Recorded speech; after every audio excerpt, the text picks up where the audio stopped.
Sizga yana bir savolim bor. Nima deb o'ylaysiz? Bugun dunyoda har 10 ta eng ko'p sotilayotgan avtomobillardan bittasi qaysi konsernga to'g'ri keladi? Bu albatta afsonaviy Volkswagen. Nima uchun bu savolni berganingizni juda yaxshi bilaman, Nodir, chunki bugungi sanada, aynan 28-may sanasida mana shunday yirik brendlardan biri Volkswagen tashkil topgan. Keling, 21 milliondan ortiq nusxada sotilgan va dunyo marketing avtomobillar iqtisodiyotini o'zgartirib yuborgan qo'ng'izsimon Volkswagen yaratilish tarixi bilan birgalikda navbatdagi lavhamizda tanishsak, marhamat.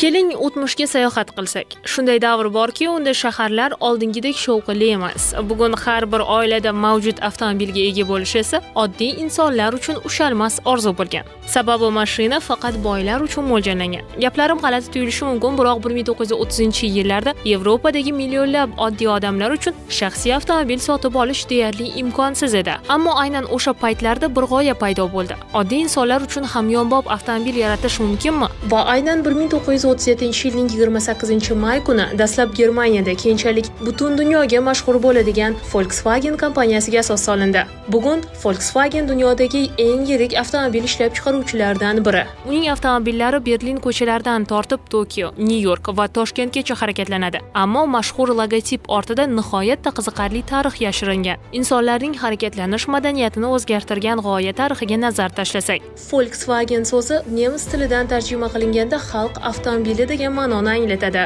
Va bu nom bejiz tanlanmagan. O'sha davrda Yevropa yo'llarida asosan qimmat avtomobillar harakatlanardi. Ular ko'p yoqilg'i sarflar, doimiy ta'mir talab qilardi va oddiy oilalar uchun juda qimmat edi. Nemis muhandisi Ferdinand Porsche esa buni o'zgartirish mumkin deb hisobladi.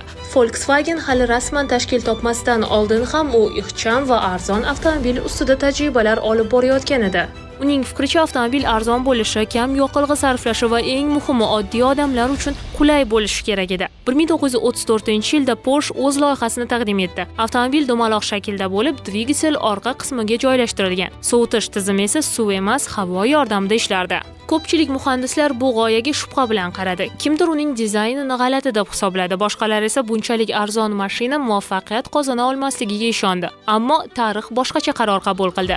Bu avtomobil keyinchalik Volkswagen Beetle nomi bilan mashhur bo'ldi. Qizig'i shundaki, dastlab kompaniyaning o'zi unga Beetle nomini bermagan. Odamlar avtomobilning yumaloq shaklini qo'ng'izga o'xshatib, uni shunday atay boshlagan. Va aynan shu noodatiy ko'rinish uni afsonaga aylantirdi. Ko'p o'tmay u butun dunyoga keng tarqaldi. Talabalar uni haydadi, oilalar unga ishondi. Sayohatchilar unda minglab kilometr yo'l bosdi. Mashinaning ommalashishiga sabab bo'lgan jihatlardan biri uning amaliyligi edi. Beetle'ning havo yordamida sovutiladigan dvigateli sovuq hududlarda muzlash muammosini kamaytirar. Issiq iqlimda esa kamroq qizardi.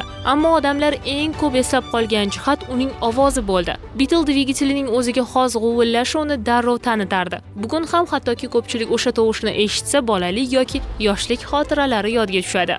Volkswagen boshidanoq ulkan rejalarga ega edi. Xalq avtomobilini millionlab nusxada ishlab chiqarish uchun Germaniyada juda katta zavod qurila boshlandi. Keyinchalik o'sha hudud atrofida butun boshli shahar paydo bo'ldi. Bugun u Wolfsburg nomi bilan tanilgan va dunyoning eng muhim avtomobil markazlaridan biri hisoblanadi. Bu loyiha o'sha davr uchun haqiqiy inqilob edi. Maqsad avtomobil ishlab chiqarish emas, uning atrofida ulkan sanoat tizimini yaratish edi. Ko'pchilik mutaxassislarning fikricha, Volkswagen Yevropada zamonaviy ommaviy ishlab chiqarish tizimini shakllantirishga katta hissa qo'shgan. 1950-60-yillarga kelib Volkswagen Beetle global sensatsiyaga aylandi. O'sha paytda ko'plab avtomobillar katta, murakkab va qimmat edi. Beetle esa ixcham, ishonchli va shu bilan birga samarali mashina bo'lib qolaverdi. Ayniqsa u AQShda juda mashhur bo'ldi. Qiziq jihati, Amerikada katta va kuchli avtomobillar madaniyati hukmron edi. Beetle esa buning mutlaqo aksi. Volkswagen marketing tarixini o'zgartirib yuborgan reklama kompaniyalarini yaratdi. Kompaniya mashinaning kichikligini yashirish o'rniga aynan shu jihatni reklama markaziga aylantirdi.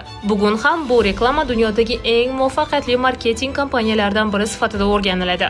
1960-70-yillarda Disney studiyasi Herbie nomli oq rangli xarakterga ega Volkswagen Beetle haqida film yaratdi. Shundan keyin dunyo bo'ylab millionlab bolalar bu avtomobilni darrov taniydigan bo'ldi. Tarixda juda kam avtomobil odamlar bilan bunchalik hissiy bog'lanishga erishgan, deydi tahlilchilar. Yillar davomida dunyo bo'ylab 21 milliondan ortiq Volkswagen Beetle ishlab chiqarildi.